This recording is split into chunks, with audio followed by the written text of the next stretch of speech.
सावित्रीबाई फुले शिक्षण प्रसारक मंडल संचालित रेणुका हाईस्कूल सातारा परिसर औरंगाबाद। मैं सहशिक्षक श्री हराली MV आप सभी का स्वागत करता हूं। विषय हिंदी, कक्षा 8वीं, चैप्टर 2, लेक्चर 3, वारिस कौन, लेखिका विभा रानी। पाठ का नाम वारिस कौन, लेखिका विभा रानी।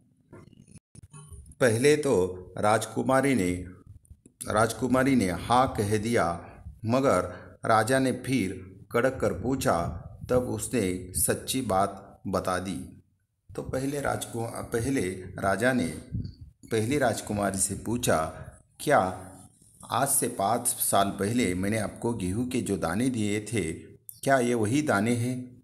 तो पहले राजकुमारी ने पहले झूठ बोला था कि हाँ ये वही दाने हैं, लेकिन जब राजा ने कड़क कर पूछा तब उसने सच्ची बात बता दी कि मैंने भंडार घर में से जाकर ये गेहूं के दाने दिए थे। राजा ने दूसरी राजकुमारी से पूछा, तुम्हारे दाने कहाँ हैं?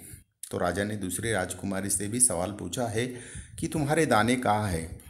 दूसरी राजकुमारी अपनी संदूकची में से मखमल के खोल वाली डिब्बी उठा लाई।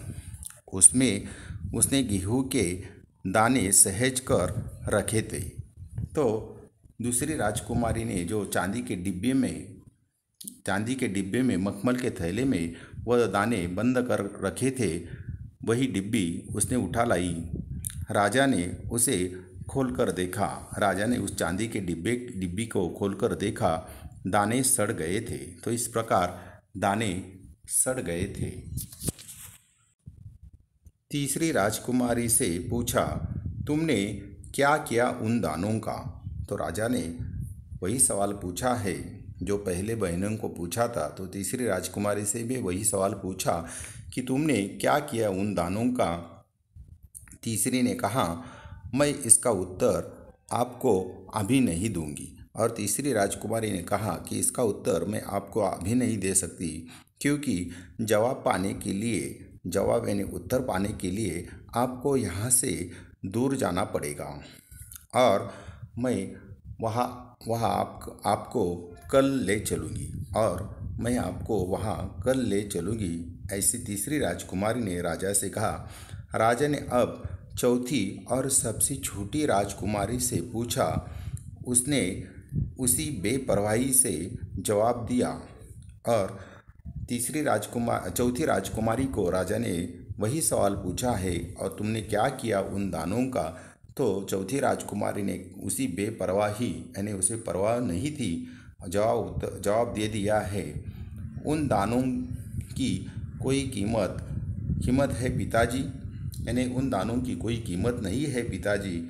वैसे तो ढेरों दाने भंडार में पड़े हैं, और वैसे तो बहुत सारे दाने गेहूं के दाने भंडार घर में पड़े हुए हैं। आप तो जानते हैं ना, मुझे गेहूं के भुने दाने बहुत अच्छे लगते हैं।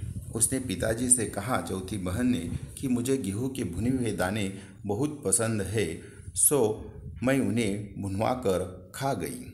तो इस प्रकार चौथी राजकुमारी ने उत्तर दे दिया है राजा को कि मुझे गेहूं के भुने हुए दाने बहुत पसंद है, मैंने भुनवा कर वो खा डाले। आप भी पिताजी किन किन चक्करों में पड़ जाते हैं? चक्करों में पड़ना ये मुहावरा है। चक्करों में पड़ना यानी दुविधा में पड़ना। सभी के उत्तर से राजा को बड़ी निराशा हुई। तो इस प्रकार सभी के उत्तर पाकर राजा को बड़ी निराशा हुई। पहली बहन, दूसरी बहन, चौथी बहन, अब सिर्फ तीसरी बहन का उत्तर का बाकी था। चारों में से अब उसे केवल तीसरी बेटी से ही थोड़ी उम्मीद थी। उम्मीद यानी आशा। तो उसे दूसरे दिन तीसरी राजकुमारी राजा के पास आई। तो दूसरे दिन जो तीसरी राजकुमारी है वो राजा के पास आई। उसने कहा, चलिए पिताजी, आपको दिखाऊंगी कि गेहूं के वे दाने कहाँ हैं। तो इस प्रकार दूसरे दिन उस तीसरी राजकुमारी ने राजा को कहा कि चलिए आपको वह दाने कहाँ है, मैं दिखाती हूँ। राजा रथ पर सवार हो गया। तो इस प्रकार राजा रथ पर सवार हो गया। रथ रथ महल नगर पार करके खेत की तरफ बढ़ चला। तो इस प्रकार जो राजा रथ में सवार था वह पहले महल से निकलकर नगर को पार करके खेत के तरफ वह रथ चल पड़ा। राजा ने पूछा, आखिर कहाँ रखे हैं, कहाँ रख छोड़े हैं तुमने वे 100 दाने। तो राजा ने फिर से उस तीसरी राजकुमारी से पूछा कि आपने वो गेहूं के 100 दाने कहाँ रख छोड़े हैं। इन 100 दानों के लिए तुम मुझे कहाँ के चक्कर लगवाऊंगी। तो इस प्रकार राजा ने तीसरी राजकुमारी से कहा कि ये गेहूं के 100 दाने पाने के लिए मुझे कहाँ चक्कर लगवाऊंगी। तब तक रथ एक बड़े से हरे भरे खेत के सामने आकर रुक गया। तो इस प्रकार जिस रथ में राजा सवार था वह रथ एक हरे भरे खेत के सामने आकर रुक गया। राजा ने देखा सामने बहुत बड़े खेत में गेहूं की फसल थी। राजा ने देखा कि राजा के सामने जो खेत था उस खेत में बहुत सी गेहूं की फसल थी। फसल यानी पीक। उसकी बालियां हवा में झूम रही थी और गेहूं की बालियां हवा में झूम रही थी। जैसे राजा को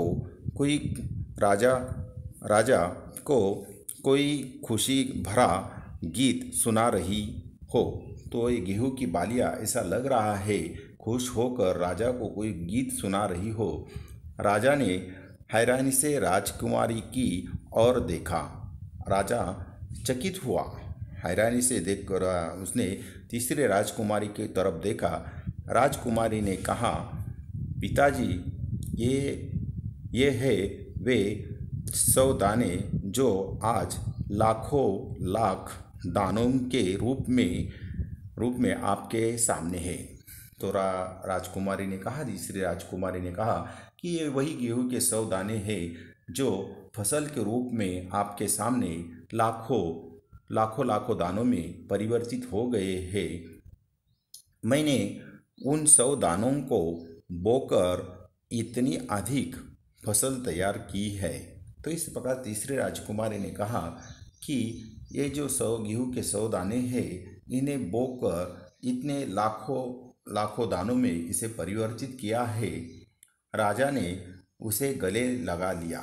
गले लगाना प्यार से मिलना ये मुहावरा है, गले लगाना प्यार से मिलना। तो राजा ने अपनी तीसरी बेटी को प्यार से गले लगा लिया और कहा, अब मैं निश्चिंत हो गया। तुम ही मेरे राज्य की सच्ची उत्तराधिकारी हो। यानी जो वारिस कौन नाम का जो पाठ है, तो वारिस कौन यानी उत्तराधिकारी कौन, तो मेरे राज्य की तुम ही सच्ची उत्तराधिकारी है। इस प्रकार राजा ने तीसरी राजकुमारी से कहा। अब हम शब्द वाटिका देखेंगे। तनिक यानी थोड़ा, मकसद यानी उद्देश्य, खोल यानी आवरण, उम्मीद यानी आशा, उत्तराधिकारी यानी वारिस, मुहावरेत चक्कर में पड़ जाना, दुविधा में पड़ जाना, गले लगाना प्यार से मिलना। धन्यवाद।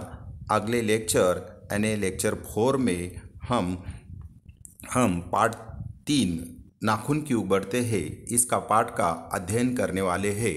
धन्यवाद।